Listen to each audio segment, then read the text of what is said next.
Hey guys, happy new year and welcome back to my channel. If you are new here, my name is Just Lee and I hope you will be joining our family by pressing the red subscribe button. It's absolutely free, and once you do that, drop a heart in the comment section like tradition allows so that we can welcome you officially to the family. And if you are a returning subscriber, isn't it good to be back? Is it not good to be back? If you've been following and religiously watching my videos, you know that we are officially married. Okay, so we are Mrs. and we are officially a mom. Yay! So the hashtag for this video is hashtag MrsCityMom, because city moms are up, city wives are up. I mean, you know what it is. Otherwise, I guess kidding, and we are going to chat about my birthing story. And I think for the next few videos that I'm gonna do, I'm actually thinking about like doing a series for first-time moms about things that we experienced that we weren't really ready for. I think that's important because I feel like there's so much that I wasn't told that I wish I knew, and if I can be that voice for someone else who's about to have a child or is thinking about having a child, then I would love to do that. So tell me what you guys think in the comment section. Should I do that series? Should I not? I will be inviting first-time moms so that everybody has a different mom experience, and so we want all the perspectives, not just my voice speaking on the issues. Let's get into the story. I will obviously do some more videos in terms of my pregnancy journey, which I want to do with my partner or my husband, so that he can also give the first-time dad experience as well. I hope you enjoy the video. Please don't forget to like, please don't forget to subscribe, and please don't forget to share. We are trying to get to 300 subscribers, maybe more, by the end of February. So yeah, let's get into my birthing story. Cool. So 9 months pregnant, no issues. I had a very normal pregnancy, and we had decided, obviously, because I went off my medical aid to try to save money, after I left my job. Cool. Obviously, as fate would have it, I fall pregnant. I'm not on medical aid. We panic. And if I'm already pregnant, I could not get maternity benefits. So these might be different with other medical aid schemes, but with mine, which was Discovery Insure, they did not allow it, and my husband's as well. Okay, cool. So now we figure we're gonna have to be private paying clients. Meaning we're going to pay cash, right? So then that reality sets in. Cool. But we have 9 months to plan, so we're not really panicked. All we know is I don't want to give birth in a public facility or public hospital, not because I don't trust public hospitals, but because I have a very bad experience with public hospitals from when I had a miscarriage. And kind of going through the same process but trying to give birth, for me it was just like a very traumatic thing to think about. Then we start doing our research and checking how much private hospitals are, start checking for other options, and then we finally decide that we are going to go to a private clinic, a birthing center, and we're going to have a water birth, which my husband had always suggested, like when we were still dating, but I never thought it was an option. I think I'm in a space where I wanted things to be as natural as possible and as intimate as possible. That's what I decided to do, right? Because you could kind of tailor your birthing experience, and for me that was like such a beautiful thing to be able to do for yourself as a mom and as a father. We decided on a private birthing center, and we contacted them, and then we started going for consultations there. Consultations we paid for. Obviously they were around 450 depending what we were doing. So if we were doing a scan, it was obviously more expensive. If we were just doing like a general checkup, then it was around 450, 480 rand. Excuse me. And so I really genuinely liked the experience, because you're with a midwife, they're your midwife, you know, they check up on you, it's just very personalized. Fast forward to my due date. My due date was on the 12th or the 13th of December. The 12th and the 13th came and I was not giving birth. I mean, they had already told me that for first time moms, and if it's boy children, they usually come late. So we were kind of anticipating that he might be a couple of days late. Cool. So on the 10th we went in for a checkup, and then they said if by the 12th I don't give birth, then they're gonna do a what do they call it, stretch and sweep, something like that. That's basically where they insert their fingers and then they kind of sweep your uterus and your womb to try open it up. Very invasive process, but yeah. And I mean, I'm becoming stressed because my mom was already here, and baby was not coming, and they're like, take walks and squat and eat pineapple and all of these things, and I'm just like, look, my child will come when he's ready to come. Like, I was now officially 41 weeks, going on 42 weeks, and they had said that if I don't go into labor on the Sunday, I need to come in and they would need to transfer me. Birthing center transfers to a public hospital, so we were hoping, you know, I go into labor by the Sunday. And obviously I've shared that I didn't want that experience. I'm now getting stressed. It's the 20th and baby is not here. So the 20th, 3 o'clock, I start getting contractions. So I'm pacing around and I can feel like these are contractions because, honey, guys, when I tell you that the pain of contractions is inexplicable, I mean it. It's like I can't explain that pain. It's ridiculous. I think women literally are between a life and death situation when they're in labor. Like, that is an understatement. It's ridiculous. Anyway, so Giddy 20, 3 a.m. around, no, from 11 o'clock actually, the night before, I started getting contractions. And then they go into the night, into the morning. Now my husband is panicking, he's trying to rub my back. Now we start timing with the app, we start timing the contractions. And then the app will tell you with the frequency of the contractions if you need to go into hospital or not. And obviously at that point in time, I'm communicating with my midwife and keeping her abreast of what's happening. So anyway, I sent her a screenshot of like the frequency of my contractions, and she's like, okay, you can come in. So my bag's already packed, baby's bags are already packed. So we just take the stuff and I take a shower, I put on my nighties, I prepare myself to go to the birthing center. And obviously I'm relieved because I'm like, I am in labor, which means I'm going to give birth exactly how I planned it. Cool. We go in, they check how far dilated I am, and the midwife says I'm about 1 to 2 centimeters. Now this is around 8 o'clock in the morning on the 20th of December. The environment is amazing. I'm in white sheets. I'm happy. Like, guys, listen, my mental health is 100%. Then they put on that Ctg machine. That's another thing that they don't tell you about. We'll go into the Ctg scan. Guys, that machine, I don't want to see it. Oh, the Ctg machine is basically there to monitor the baby's heart rate, your heart rate, contractions, and how the baby's doing. These midwives start pacing up and down. Next thing, she comes in and then she tells me, Hore, they're gonna have to transfer me because baby's in distress.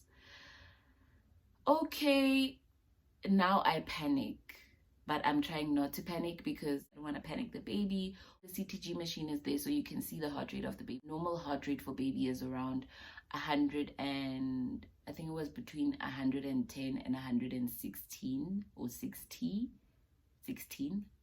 But baby's heart rate was now at the 90s there. They're like, baby's in distress and you're only dilated 2 centimeters. We can't take the risk. We're sending you to hospital. Cool.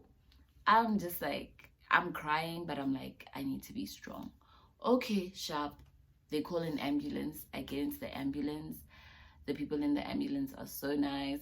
They're like, we're taking you to this hospital, which is a public hospital in Pretoria. My husband is now going to follow us in the car. We don't know if he'll be allowed in because of COVID regulations. I do a COVID test, like a rapid COVID test, and they give me my files and I get into the ambulance. My husband is literally like, I'm looking out the window and he's crying. So I text his friend and I say to him, listen, the boy is not okay. Please, if you can make it, please just like try to get to him because he's not okay. He needs all the support he can have right now. And his friend is like, okay, nah, I've been talking to him. I'm on my way. Cool. Shout out TBD. So we get to the hospital. When we get to the hospital, obviously the service is nonsense. They put me in some bed. They put the Ctg scan on me. And then they check how far dilated I am. This is the process, guys. This is the process of checking how far dilated. That's it's uncomfortable. They get mad at you for being uncomfortable. It's invasive. It's just like, no, that part is not nice. That part is not nice at all. Then the doctor comes in. The doctor's much nicer. The doctor also does. So imagine now, I've had 3 people do this to me so far. And the doctor's fingers are like this thick, guys.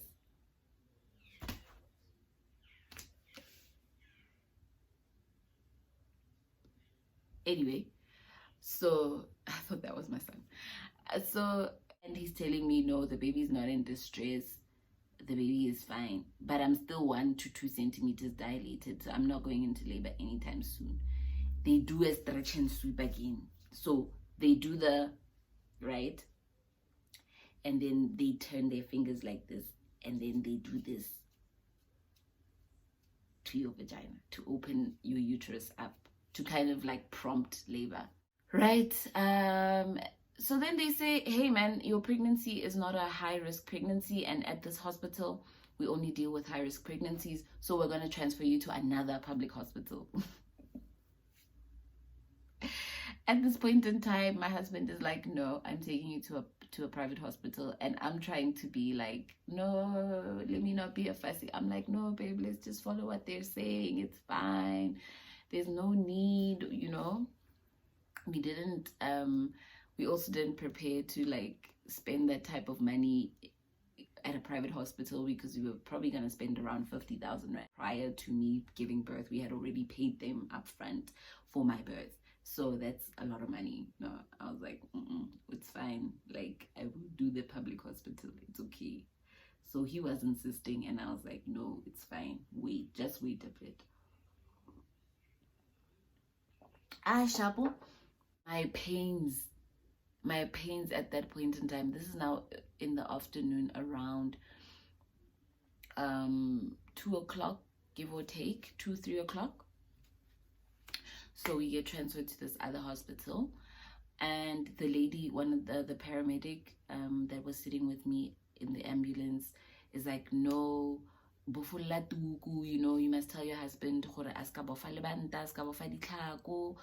all of those things, tie the baby up. Obviously she's talking about like very like traditional African like myths around pregnancy. So I bofula the tuku, my hair's a mess, I'm a mess. Man, like, because she's like, there's no way your child is that big and he's not coming out and you've been in labor since yesterday at 11 p.m. And then she picks up like soil on the side of the road. Like, that lady helped me, guys. She picked up soil on the side of the road. She's like, you must bath with this and you must talk to the water and so that your baby can come out because this is not right. Which I do. So I get to the hospital. When I get to the hospital, there's about 4 other pregnant ladies there. But it's pretty chill. The nurses are much nicer. The facility is much nicer. It's much cleaner. So I go to the toilet. I have my bags there. My husband can't come in. So I'm talking to him on the phone. I'm not trying to talk to anybody else. I'm just speaking to my husband, just keeping him updated. Then the contractions, they say, baby girl, this child is trying to come out. I am pacing around. I'm going to the bathroom. Then the starts. The grunting starts. And guys, it got bad. Now this is around 10 o'clock at night. I still haven't gotten admitted. I'm just sitting on a bench in the entryway. But now I'm pacing and I'm not handling it. I'm not handling it at all. The nurses don't give a crap. They're there, but they're not giving you attention, which I understand, I guess, because sometimes people can be dramatic during labor, but guys, it's really, really bad. And then around 11 o'clock, matron came, and then the matron was like, Moto is going into labor, guys. No, we haven't admitted her. She's going into labor. So this male nurse that's been there for a while is like, okay, go in there, take off your gown, your clothes, take off the blanket, whatever. He's very crude, whatever. I experienced that earlier on, so I'm like, I've already sensitized myself to say this is the experience I'm going to have. Then he does there. This is now number 4 going in, but he's like, guys, he was not sensitive. And then when I tried screaming, he's like, don't tighten your muscles. And then he goes in, and he goes in like this, he's not even trying to okay, no, he's like. And then he tells me, this is 11 p.m. on the 20th of December. He tells me I'm still 1 to 2 centimeters dilated. So at this point in time, the pain is like a 7. And I'm still nowhere near it. So they book me into a room. I go into that room at this time. Now it's bad, guys. It's bad. I'm not trying to answer my phone. My husband is trying to call me. My mom is trying to call me. People are WhatsApping me. My best friend is calling me. The paramedic lady is calling me. I'm not answering anyone's phone because I'm in so much pain. And I just felt like I did not want to worry anybody else because of how much pain I was in. It was bad, guys. I was screaming my lungs out. I did not sleep. I did not sleep at all. And they would come in with that Ctg machine, and every now and then there's a nurse that does this to check how many centimeters you're dilated, which is also very invasive and painful. Early morning, 21st of December, around 8 o'clock, the male nurse comes in. He checks. He's like, you're still 3 centimeters. But I hear him speaking to the doctor, and he tells the doctor that I'm 7 centimeters dilated, but he didn't want to tell me because I'm probably going to want to push. Now I'm just mad. Bore me again, my brother. So I'm 7 centimeters dilated. There's a new nurse that comes in. Now, guys, when I tell you this nurse and I, if we did not do this, that nurse, because at some point we had to stay down because I called her and she's like, okay, I can see the baby's head. It's time to push. And she's like, you're not pushing right. You're not pushing right. And you're just screaming. I have 4 other people to get through labor. So are you serious about pushing or not? You're going to kill your child. You're not pushing right. Guys, I was trying my best. That time I'm tired. I've been in labor from the 19th at 11 o'clock. I'm not pushing right. They're telling me shit. I'm not pushing right. At some point, this lady's like, are you ready to push? I'm like, yes. And then she's like, Waity, you're full of games. And then she just stands by the door and looks at me. So I also look at her like, I get ready. I'm like, I'm begging this other nurse that was nicer, can I get a C-section? She's like, you're gonna have to push this baby out. Hey, guys. Then the doctor comes in. Kiwi birth. There's now 7 people around me. I don't know what the fuck a kiwi birth is. I just feel this guy cutting my vagina. And then there's a nurse here, there's a nurse here, there's a nurse above me holding my head. There's a nurse pressing my stomach down. There's a nurse holding my leg. The other one is holding my leg. The other one's holding my arms. They're like, babes, we are getting this baby out. The doctor is like pulling the baby out with this clamp thing, which is what a Kiwi birth is. So they're like, push. They're pushing. Yo, guys, there was just a lot going on. And I was exhausted. I was tired. Mentally, emotionally, physically, I was just tired. Eventually, I see my baby. And they put him on my chest. Hey, thank you guys so much. I'm like, okay, now I'm fine. They bring me food. My husband comes in with flowers and food, and I'm thinking, hey man, we're gonna go home. I just had my baby. Where? No. The nurse, the stare down nurse, the one who her and I almost fought, she comes in. She's like, listen, we're gonna transfer your baby to another hospital. He needs to go into ICU because when he came out, he ingested, I think it's called lectonium, or I'll insert what it's called, but it's basically like babies pooping in the, like it's baby poop, but it's caused by distress. So when babies are distressed, they'll poop, and if that happens while the baby's still inside, the baby could die. So luckily he pooped when he came out, but he ingested it, so it affected his lungs. We go to another public hospital. I don't know where the fuck it is because I'm in an ambulance. Like, I realize now that that was crazy because I just saw my baby laying there with wires and tubes and drips and things everywhere, and it just wasn't registering in my mind. For me, it looked very normal, you know, and I was told I would need to come breastfeed him. He was in ICU for 2 days. My husband would come in every day for 15 minutes. He was only allowed to visit for 15 minutes. But he came in every day to bring us food, and obviously because I didn't eat the food there. Sorry, call me a snob. No, not with food. I'm sorry.